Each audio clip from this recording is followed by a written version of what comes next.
মৃত মানুষকে আবার জীবিত করা সম্ভব? মাত্র $2 লাখ খরচ করলেই নাকি ভবিষ্যতে আবার জেগে উঠতে পারে মৃত মানুষ।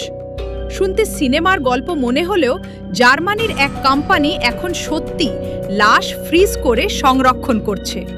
মৃত্যুর পরপরই বিশেষ অ্যাম্বুলেন্সে করে মরদেহকে -196 ডিগ্রি সেলসিয়াস তাপমাত্রায় হিমায়িত করা হয়।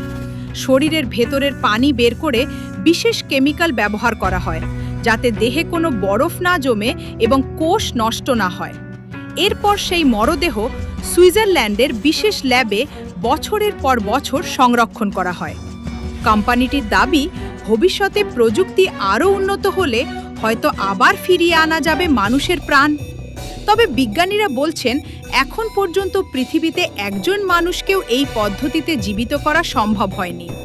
মৃত্যুর পর খুব দ্রুত মস্তিষ্কের কোষ নষ্ট হয়ে যায়, তাই এটা এখনো শুধুই এক অজানা স্বপ্ন।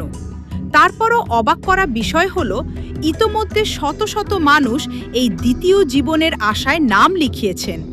আপনি কি বিশ্বাস করেন ভবিষ্যতে মৃত মানুষ আবার বেঁচে উঠতে পারবে? কমেন্টে জানান। লাইক, কমেন্ট ও শেয়ার করতে ভুলবেন না।